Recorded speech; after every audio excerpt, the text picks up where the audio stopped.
Thank you, everyone. My name's Charles Funk and I'm the CEO of Heliostar Metals.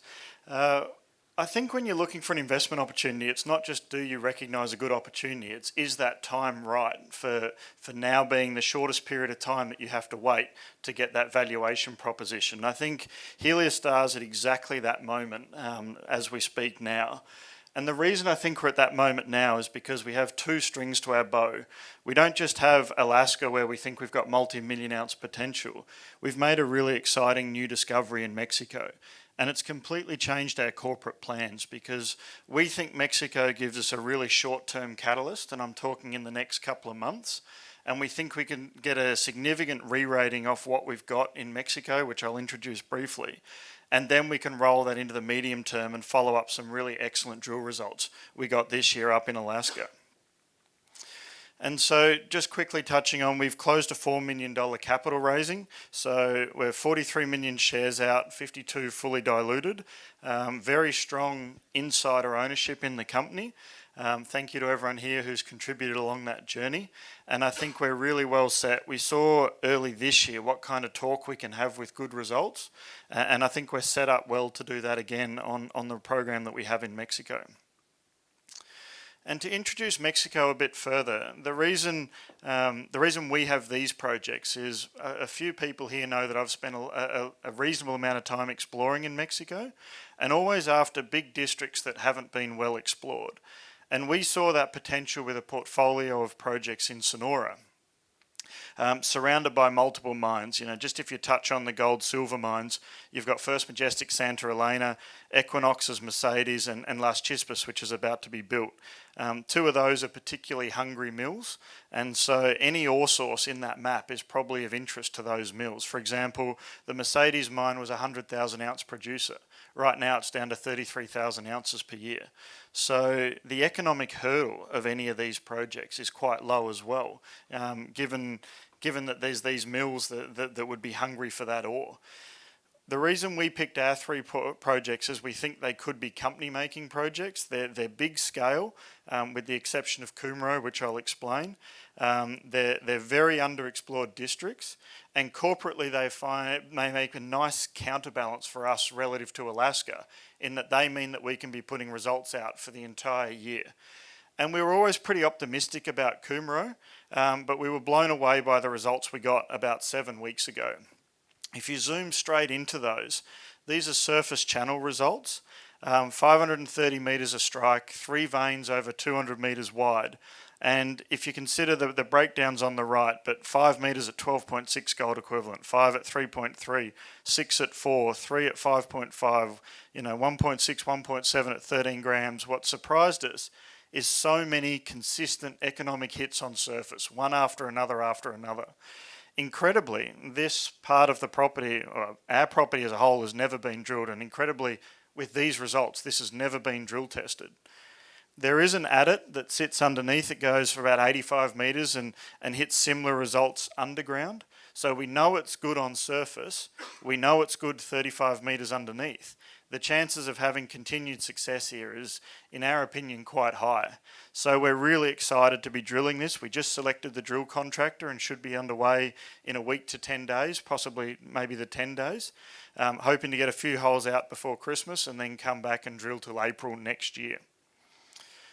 The property itself, or that little inset that you just looked at, is part of a much bigger package. To the west, there's veins that outcrop that have high-grade gold.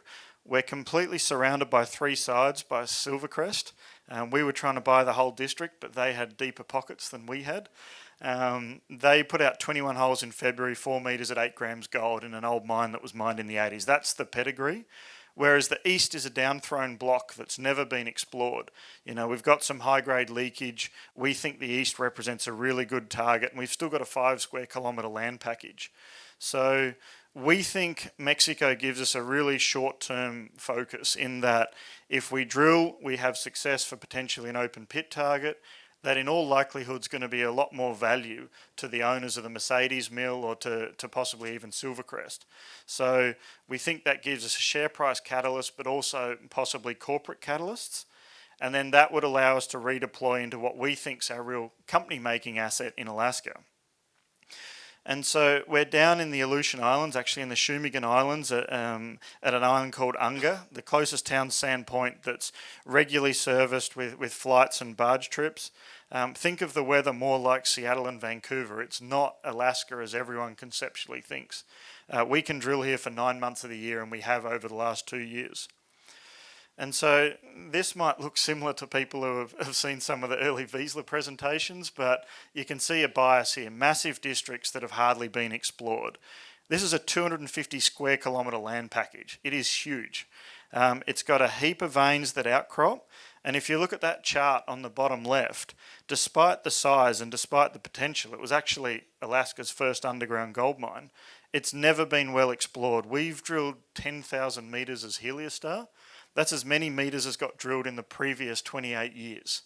And if you look at the colour breakdown a bit more, all of those metres bar 2 drill holes went into the resource. And our program this year is to show that it's not just a small high-grade resource. We've got 384,000 ounces at nearly 14 grams gold, but we're here because we think this can be much bigger. And when I say much bigger, I mean bigger on a global scale. You know, this compares it to Panuco. It also compares it to Cerramoro and Comstock. All these are at the same scale, and some pretty clever geologists made these analogues. It's not just me being promotional. Realistically, the only difference between UNGA and these companies is they've had tens in the case of Panuco, or hundreds of millions of dollars in the other case of money put into the ground, and you can see how little work UNGA's got. And so we drilled just short of 7,000 metres this year, as I said, to try and show that this has got district scale. We drilled holes like 3 metres at 88 grams at Apollo, 4.5 metres at 19 grams. You know, this was an old mine that had never been drilled. In fact, until this year, no one could even tell you which way that vein dipped, despite 130,000 ounces at nearly 15 grams coming out of the mine 100 years ago. Then at Aquila, we made a discovery last year. We've got multiple holes expanding upon that. We've got about 6 holes in a row, broad low grade with narrow high grade. We think we could be sitting on top of the ore chute. We even drilled a porphyry target and got some pretty interesting results up into the north. So we've got multiple open intersections up here at UNGA.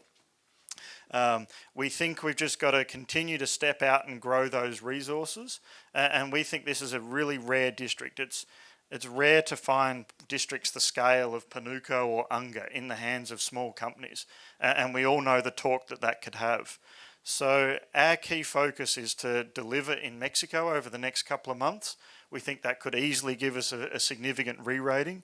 We're very comfortably backstopped in valuation by a high-grade resource in Alaska, but that realistically is just the start. And this is a huge district, and we're going to be unlocking that over the next 12 months. Thank you.